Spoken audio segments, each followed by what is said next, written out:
سے کیسے جڑ رہی ہے وہ آپ کو، یعنی اس حدیث کی خاطر یہ پورا پلیٹ فارم بنایا. کیونکہ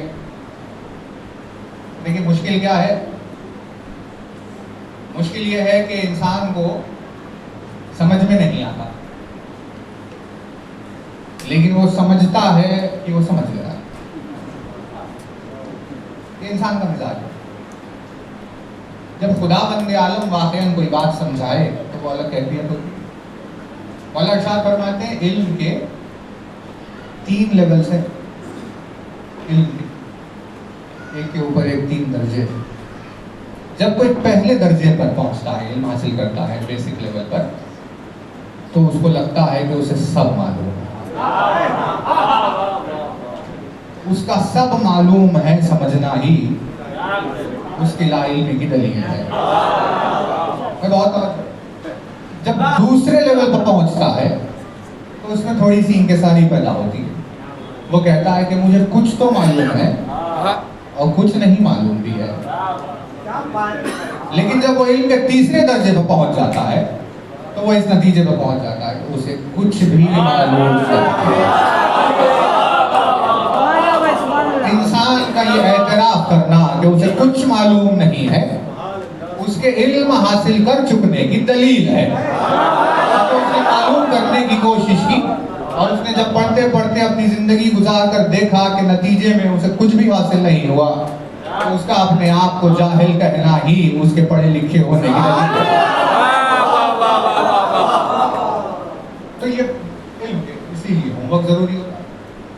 اللہ کی عنایت الگ ہو، بندے کی محنت الگ ہو، پروردگار عالم کی طرف سے توجہات الگ ہو، توفیق الگ ہو، عطا مولا ہو، بہت ساری چیزیں ہوں، تب کہیں جا کر کوئی بات اس کو سمجھ میں آتی ہے. تو جیسے آپ نے گزارش کی تھی ہم سے اس حدیث کے بارے میں کہ جس کے ساتھ نیکی کرو اس کے شر سے بچو، یہ بھی عنوان تھا ہمارا بھائی اس پر کچھ بدلے. تب دیکھیے یہ حدیث ہے، لیکن اسے زمانے نے کہاں سمجھا، کیسے سمجھا؟ نیکی جس کے ساتھ کر رہے ہیں اس کے شر سے کیسے بچیں گے؟ کیونکہ جس کے ساتھ آپ نے اچھا کیا وہ آپ کے ساتھ برا کیوں کرے گا، ہے نا؟ تو 2 لفظ ہے بھائی بھائی. ایک ہے فہم. فہم کا مطلب ہے انڈرسٹینڈنگ، کسی چیز کو سمجھ لینا، فہم. دوسرا ہے وہم. وہم کا مطلب ہے مس انڈرسٹینڈنگ. فہم مطلب آپ سمجھ گئے، وہم مطلب آپ کو لگا کہ آپ سمجھ گئے. دنیا میں اگر آپ غور سے دیکھیں گے تو بہت سارے لوگوں کو ایک بیماری ہے. اس بیماری کا نام ہے توحید وہمی.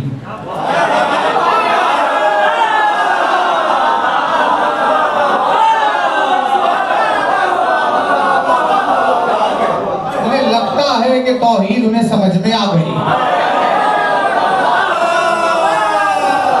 لیکن اصل میں انہیں توحید سمجھ میں نہیں آ.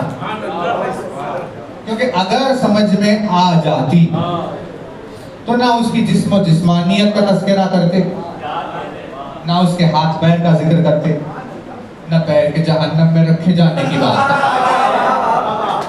یہ کہنا اس بات کی دلیل ہے کہ انہیں وہم ہو گیا ہے توحید کا. لیکن کیسے ہوا؟ توحید کا وہم کیسے ہو گیا؟ رسول نے کہا میں قرآن اور اہل بیت دونوں چھوڑے جا رہا ہوں. انہوں نے کہا ہمیں قرآن کافی ہے.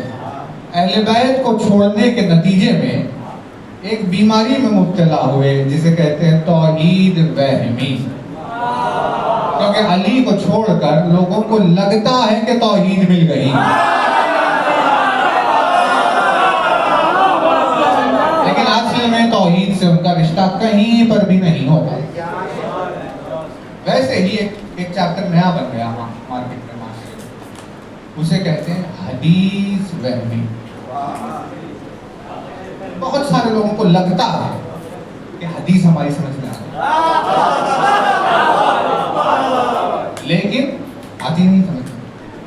اسی لیے ایک دعا ہے مطالعے کی دعا، جب آپ پڑھتے ہیں کتاب کو تو وہ دعا پڑھ کر شروع کی جاتی ہے، کسی بھی بک کو پڑھنا یا کسی بھی چیز کو، قرآن کو، آیتوں کو، حدیثوں کو پڑھنا، مطالعہ کرنا۔ پروردگارا میں یہ کتاب کی تلاوت کر رہا ہوں، تو مجھے اس کے وہم سے بچا اور اس کا فہم عطا فرما۔ تو ایسے ہی دیکھیے آپ لفظ بیان پر بھی آئے گے، لیکن یہ آپ کی جو بات ہے حدیث کی، کیسے پہچانا؟ جس کے ساتھ نیکی کرو اس کے شر سے بچو، ایسے ترجمہ بھی ٹھیک نہیں ہوا ہے، ترجمہ ٹھیک نہیں۔ جس کے ساتھ نیکی کرو اس کے شر سے محفوظ رہنے کی دعا مانگ لیا۔ تو ڈفرنس ہے اس میں بہت بڑا۔ جیسے ایگزامپل یہ ہے، مان لیجیے ہم ایگزام لکھنے جا رہے ہیں، ایگزام کا ٹائم ہے 9 بجے، ہم گھر سے نکلے 8:30 بجے، پہنچیں گے ایگزام ہال 15 منٹ میں، اور گاڑی لے کر باہر کھڑے ہوئے نکلے کہ کافی 15 منٹ پہلے چلے جاتے۔ اتنے میں کوئی دوست آ گیا، کوئی عزیز آ گیا، اس نے کہا کہ آپ کی گاڑی لیجیے، ہمیں بہت ارجنٹ ایک دوا لانا ہے، 2 منٹ میں واپس آ۔ یہاں پر اس حدیث کا ایکسپلینیشن ہوتا ہے۔ تو آپ نے کیلکولیٹ کیا کہ بھائی آدھا گھنٹہ ابھی ایگزام کے لیے جانے میں 15 منٹ لگیں گے، اگر یہ 5 منٹ لے بھی گئے تو کیا ہوگا؟ آپ نے گاڑی دے دی، آپ نے کی اس کے ساتھ نہیں کی، لیکن اسے بیک گراؤنڈ نہیں معلوم کہ آپ کو ایگزام جہاں جانے کی جلدی ہے۔ وہ پہنچا اس میڈیکل ہال پر جو 2 منٹ تھا، پتا چلا وہاں اسے گولی نہیں ملی۔ اب دوسرا میڈیکل ہال جو ہے 40 منٹ دور، اس کو یہ پتا نہیں کہ آپ کو کہیں جانا ہے۔ اس نے کہا کہ وہ تو گھر پہ میں بتا دوں گا واپس جانے کے بعد کہ یہاں نہیں ملی، اسی لیے وہاں سے لے کر آیا۔ آپ نے کی اس کے ساتھ نیکی، لیکن وہ نیکی آپ کے ہی اہم موقع پر آپ کے لیے مصیبت بن گئی۔ اسی لیے ایسے ماحول سے، ایسے مقامات سے بچنے کے لیے مولانا نے ارشاد فرمایا جب کسی کے ساتھ نیکی کرو تو اس کے شر سے محفوظ رہنے کی دعا بھی مانگ لیا کرو۔ کیونکہ آیات اور احادیث کو اس کے مفہوم تک پہنچنا بھی ایک بہت بڑی توفیق ہے۔ اور کل جب آپ کی خدمت میں ہم اگر آئیں گے ایک آدھ دوسرے جملے پر، تو اس میں ایک ایسی بہت عظیم تاکید ہے جو مولا نے ابو ذر اور سلمان سے کر دی، تو پھر ہمارا تو کیا شمار کیا تھا۔ لیکن لفظ علم پر واپس آئے اگر کہ بھائی علامت کہتے اس انڈیکیشن، علم کہتے اس نشان کو۔ رسول اکرم نے ایک حدیث ارشاد فرمائی جس میں ایمان، کفر، گمراہی اور شرک چاروں کی تعریف ایک ساتھ تھی۔ فرمایا لفظ بین پر آئے، دیکھیے توجہ ہے، ارشاد فرماتے ہیں ان اللہ جعل علیا علما بینہ و بین خلقہ۔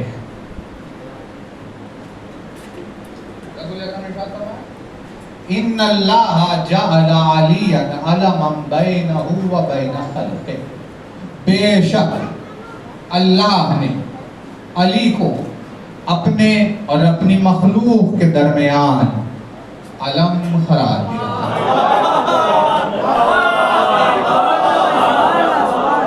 بے شک اللہ نے اپنے اور اپنی مخلوق کے درمیان میں علی کو علم بنایا ہے، یعنی اللہ غیب ہے اور علی اس غیب کی دلیل ہے، اس غیب کی علامت ہے۔ جیسے علم کے نہ ہونے سے لشکر سمجھ میں نہیں آتا، ویسے ہی علی کے نہ ہونے سے توحید سمجھ میں نہیں آتی۔ یہ علی کی عجب شان و شوکت ہے کہ وہ علم توحید بھی ہے، علمدار توحید بھی ہے۔ علم توحید بھی ہے، وہ علمدار توحید بھی ہے، وہ مجاہد توحید بھی ہے، وہ لشکر توحید بھی ہے۔ خود وہ اکیلا اس کا لشکر بھی ہے، خود وہ اکیلا اس کا عالم بھی ہے۔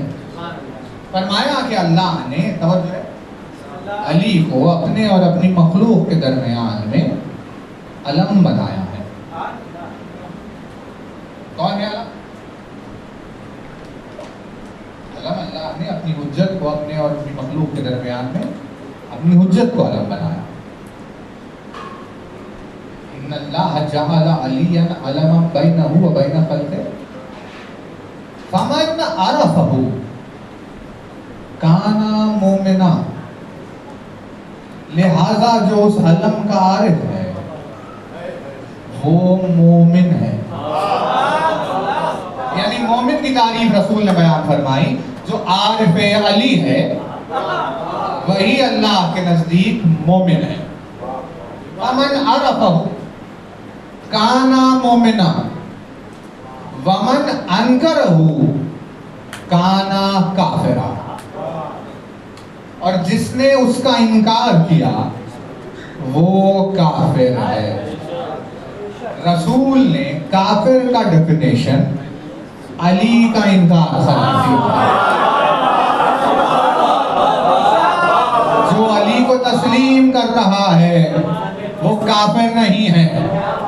جو علی سے منہ پھیر رہا ہے وہ کافر ہے. اسی وجہ سے غدیر کے میدان میں جو آیت نازل ہوئی پروردگار عالم نے وہاں کافروں کا ذکر کیا اور ارشاد فرمایا کہ یا ایھا الرسول بلغ ما انزل الیک من ربک وان لم تفعل فما بلغت رسالتہ واللہ یعصمک من الناس ان اللہ لا یہدی القوم الکافرین. اے میرے حبیب، اے وہ جو رسول ہے، حبیب نے اے وہ جو رسول ہے، پہنچائے اس پیغام کو جو آپ تک اللہ کی طرف سے پہنچا دیا گیا ہے. وَإِن لَمْ تَفْعَلْ، اگر آپ نے نہیں کیا تو پھر رسالت میں آپ نے کچھ بھی نہیں کیا. وَاللَّهُ يَعْصِمُكَ مِنَ النَّاسِ، پر یہ بہت طویل بحث سے بعد میں ہوگی بات. کیا پروردگار عالم آپ کو انسانیت سے محفوظ رکھے گا. ان اللہ لا یہدی القوم الکافرین، بے شک اللہ کافروں کی ہدایت نہیں کرتا. لیکن آیتوں کو شان نزول سے محل کے ذریعے سے پہچانا جاتا ہے کہ بھئی یہ آیت ہے جس میں اگر جنگ کی بات کی جا رہی ہے تو میدان جنگ میں نازل ہوئی. کسی ایسی بات کی جا رہی ہے جیسے زکوٰۃ کی بات کی گئی ہے تو رکوع میں حالت رکوع میں مولا نے زکوٰۃ دی، اسی لیے اس اعتبار سے آیت نازل ہوئی. یعنی آیت کا محل ہوتا ہے نا، بلا محل کوئی آیت نہیں. میدان غدیر میں آیت آ گئی کافروں کی میں ہدایت نہیں کروں گا، جبکہ سوالات کا مجمع ایک بھی کافر نہیں تھا. کافر نہیں تھے تو نہیں تھے، صرف مسلمان بھی نہیں تھے بلکہ حاجی تھے. اور صرف حاجی بھی نہیں تھے، رسول کی معیت کے حاجی تھے، رسول کے ساتھ حج کرنے والے تھے. اتنے بڑے مرتبے اور رتبے رکھنے والوں کے بیچ میں آیت آئی میں کافروں کی ہدایت نہیں کروں گا. کیونکہ اس دن رسول نے اللہ اور اس کی مخلوق کے درمیان کے علم کا تعارف کرایا. جس نے اس علم کا انکار کیا وہ حاجی ہو اپنی نگاہ میں اللہ کے لیے کافر قرار پائے. انہوں نے کہا بھائی طواف کعبہ کے ذریعے سے اپنے آپ کو حاجی تصور نہ کر لینا، کیونکہ اگر مولود کعبہ کو چھوڑا ہے تو طواف کعبہ کوئی کام آنے والا نہیں ہے. فرمایا فمن عرفہ کان مومنا، جو عارف ہے ان کا وہ مومن ہے. ومن انکرہ کان کافرا، جو علی کا انکار کرنے والا ہے وہ کافر ہے. ومن جاہلہ کان ضالا، اور جو علی کو نہیں جانتا وہی گمراہ ہے. توجہ، جو علی کو نہیں جانتا وہ گمراہ ہے. گمراہ. کبھی کبھی امت میں ایک سافٹ کارنر پیدا ہوتا ہے کہ بھئی ان کو تو معلوم ہی نہیں تھا علی کے بارے میں، انہیں پتہ ہی نہیں تھا کچھ. تو خداوند عالم نے کہا بھئی جب تم رہتے تھے زمین پر ہر جگہ علی کا ذکر ہوا کرتا تھا تو پھر تمہیں کیوں معلوم نہیں تھا. اس نے ان لوگوں کو جو علی سے آشنا نہیں ہے گمراہ قرار دیا. ضالہ، غیر المغضوب علیہم ولا الضالین میں دو لوگوں کا تذکرہ ہے کہ پروردگارہ ہمیں ان میں شمار نہ کرنا جن میں بغض علی کی وجہ سے تیرا عذاب آئے گا. ہمارا شمار ان میں نہ کرنا بغض علی کی وجہ سے جن پر تیرا غضب آئے گا, اور ہمارا شمار ان میں بھی نہ کرنا جو اپنی جہالت کی وجہ سے علی کو نہ پہچان کر ضالین میں شمار ہو گئے. بات بات ہوگی بول تو نہیں ہو رہا.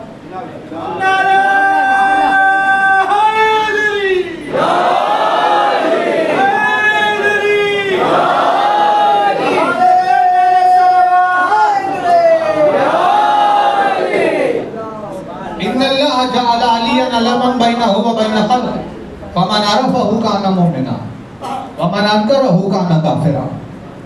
جو علی کا عارف ہے وہ مومن ہے, جس نے علی کا انکار کیا وہ کافر ہے. ومن جهله كان ضالا, جو علی کو نہیں جانتا وہ گمراہ ہے. ومن نصب معه شيئا كان مشركا, اور جس نے کسی کو بھی علی کے برابر قرار دیا وہ مشرک ہے.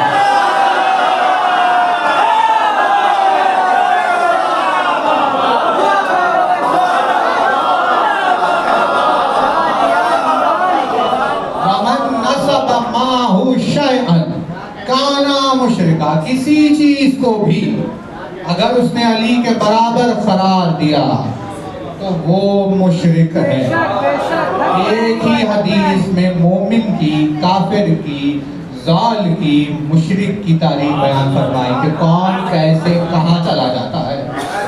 علی کو پہچان رہا ہے تو عارفین میں شمار ہے, علی کا انکار کر رہا ہے تو کافرین میں شمار ہے, علی سے گمراہ ہے تو ضالین میں شمار ہے, اور علی کے برابر کسی کو قرار دے تو مشرکین میں شمار ہے. ومن جاء بولایتہ دخل الجنہ ومن جاء بعداوتہ دخل النار. فرماتے ہیں جو علی کی ولایت لے کر آئے گا اسے جنت میں داخل کیا جائے گا, اور جو علی کی عداوت لے کر آئے گا اسے جہنم میں داخل کیا جائے گا. تو یہاں پر عنوان سے جڑی ہوئی بات کہاں تھی؟ عنوان جو بیان لفظ بیان میں چل رہا تھا تو یہاں یوں ہے, ان اللہ جعل علیا علما بینہ وبین خلقہ.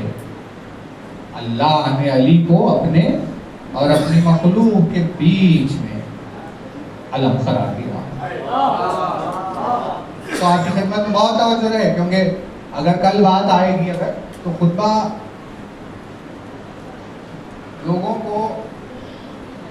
کو یہ لگتا ہے کہ علی کے فضائل کا معاملہ کچھ یوں ہے, کتاب میں لکھا ہوا ہوگا, ہم پڑھیں گے ہمیں سمجھ میں آ جائے.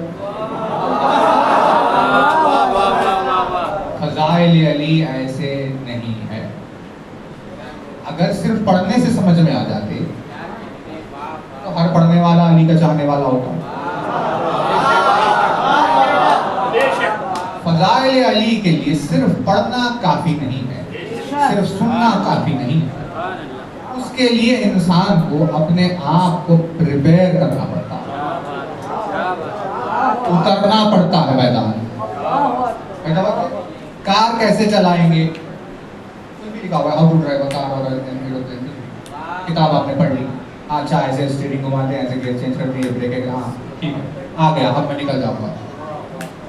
پڑھنے سے کار چلانا سمجھی نہیں جا سکتی, تو صرف پڑھنے سے فضائل کا حق سمجھ میں آئے. علی کے فضائل کو پہچاننے اور سمجھنے کے لیے انسان کو اس طبیعت میں ڈھلنا پڑتا ہے جو طبیعت سے جڑی ہوئی فضیلت کو وہ سمجھنا چاہتا ہے. خطبہ بیان کے لیے بھی ایک طبیعت کی ضرورت ہے جس کے بغیر یہ خطبات سمجھ میں نہیں آتے. خطبہ بیان جیسے خطبہ نورانیہ, اس کے ساتھ تو آپ کو لکھا ہوا کتابوں میں تحریر ہے. ایک ہے حدیث تاریخ سے بیان کی, جسے مولانا تاریخ چاہنے والوں میں ذہن آپ تاریخ, اس کو ایک حدیث سنائی تو وہ حدیث ہی مشہور ہو گئی, حدیث تاریخ. تو کتابوں میں آپ کو جب یہ خطبہ نورانیہ لکھا جاتا ہے تو ساتھ ہی ساتھ حدیث تاریخ بھی لکھی جاتی ہے, اور یہ انسٹرکشن ہوتے ہیں لکھے ہوئے کہ جسے یہ خطبہ پڑھنا ہے وہ پہلے حدیث تعارف پڑھے. بغیر حدیث تعارف کے اگر یہاں پر آئے گا تو اسے کچھ بھی سمجھ میں نہیں آئے گا. یہ ویسی ہی بات ہوگی کہ طاقت کم تھی، وزن زیادہ سر پہ لے لیا. اپنے بھائیوں سے عرض کر رہے ہیں، جو کہ ظاہر سی بات ہے کسی طرح سے کوئی زور سے چیخ کے بات کر کے واہ واہ لے کر نکل جانا، یہ تو پھر کامن ہے روز. لیکن ہم آپ کی خدمت میں حاضر ہوئے ہیں تاکہ ایک ایسے مفہوم پر کلیئرلی بات ہو کہ ہمارے نہیں رہنے کے موقع پر بھی آپ کے سامنے اگر سوال آئے تو جواب ذہن میں خود پیدا ہوگا. اسی وجہ سے ساری بحثیں کر رہے ہیں. ساری مولانا ارشاد کو بہت توجہ ہے، عجیب کیوں؟ فرماتے ہیں اگر علم عقل سے زیادہ ہو جائے تو وبال جان بن جاتا ہے. فرماتے ہیں عقل چھوٹی تھی، کتاب بڑی، چھوٹی عقل والے نے بڑی کتاب پڑھ لی تو بجائے فائدہ ہونے کے اسے نقصان ہو جاتا ہے.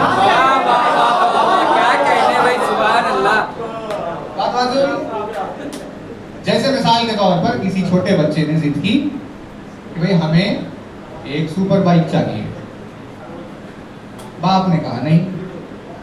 بچے نے الزام لگا دیا ہمارا باپ تو ظالم ہے.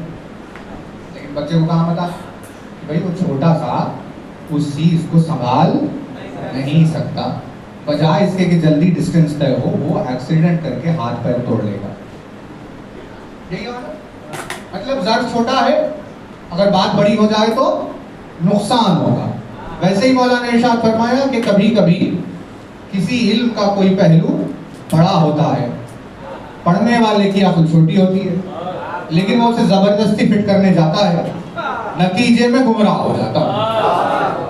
اسی وجہ سے عالم میں اور عارف میں بہت بڑا فرق ہوتا ہے.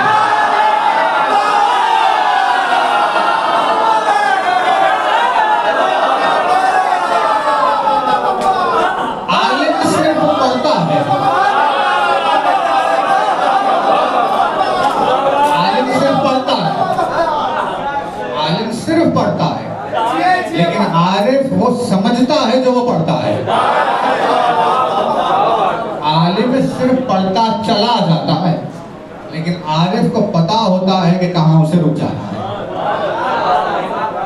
کیونکہ عارف کو معلوم ہوتا ہے کہ میں اس سے زیادہ نہیں اٹھا پاؤں گا. اس کا اپنی حد کو پہچاننا، اپنی نفس کو پہچاننا ہی اس کے عرفان کی دلیل ہوتی ہے. ورنہ اگر بہرے سخا امامت دینے پر آئے تو حسین نے کہا یہ لے ایک بیٹا، یہ لے دو بیٹے، یہ لے تین بیٹے، یہ چار بیٹے، 5 سے. اب وہ عطائے حسین پر سوال نہیں کر رہا تھا، وہ اپنی کیپیسٹی دیکھ رہا تھا کہ میں کتنوں کو پال سکتا ہوں. جب اس نے یہ دیکھ لیا کہ 7 بچوں سے زیادہ میں پرورش نہیں کر پاؤں گا تو بجائے اس کے کہ زیادہ بچے ہو اور گمراہ ہو جائے، اس سے بہتر تو یہ ہے کہ بچے کم رہیں تاکہ صراط مستقیم پر رہے. اس نے کہا یا حسین بس، کیونکہ یہ میرے ظرف کی انتہا ہے. جب علی نے سنانا شروع کیا تو سنتے سنتے جب وہ موقع آیا تو سلمان نے کہا یا علی بس، کیونکہ اس سے آگے میں سنبھال نہیں پا سکتا.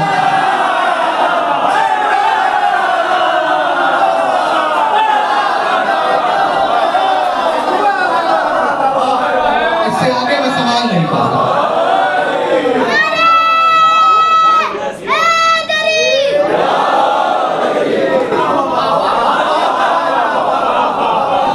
سوال نہیں پا سکتا. یعنی سلمان کو عارف علی کے فضائل جاننے کی وجہ سے نہیں کہتے. سلمان کو عارف اسی لیے کہتے ہیں کیونکہ وہ اپنی حد کو پہچانتا تھا. عارف پوری دنیا کے علم رکھنے والے کو نہیں کہتے، عارف اپنے ظرف کے جاننے والے کو کہتے ہیں. مولا ارشاد فرماتے ہیں اگر عقل چھوٹی ہے تو بڑی چیز کو معلوم کر کے اسے پریشان مت کر. اگر خواہش اتنی ہی ہے کہ بہت بڑا علم حاصل کر لے تو پہلے عقل کو تھوڑا سا بڑھا لو، عقل کو بڑا کر لو اور پھر اس کے بعد علم حاصل کر لو. تو اب یہاں پر ایک سوال پیدا ہوا. اس نے پوچھا یا علی لیکن عقل تو دادا دو. بھئی اللہ نے جسے دی جسے محروم رکھا محروم رکھا. اب عقل اگر کم ہے تو ہم کیسے بڑھائیں؟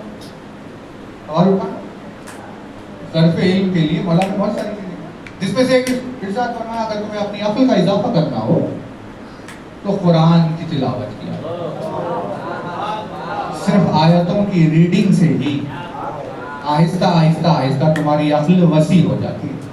جب عقل وسیع ہوگی تو پھر وہ بات تمہیں خود بخود سمجھ میں آ جائے گی جو کچھ دن پہلے تمہیں سمجھ میں نہیں آتی. دوسرے ارشاد فرمایا، اب قرآن کی بات کی مولا، تو چاہے وہ قرآن صامت کا پڑھنا ہو یا چاہے قرآن ناطق کا پڑھنا ہو. اسی وجہ سے ذکر علی میں جو لوگ اپنے آپ کو اتار دیتے ہیں ان کی عقلیں بڑھتی رہتی ہیں. جس دن سے ذکر علی چھوٹا اس دن سے عقل بھی وہیں رک گئی.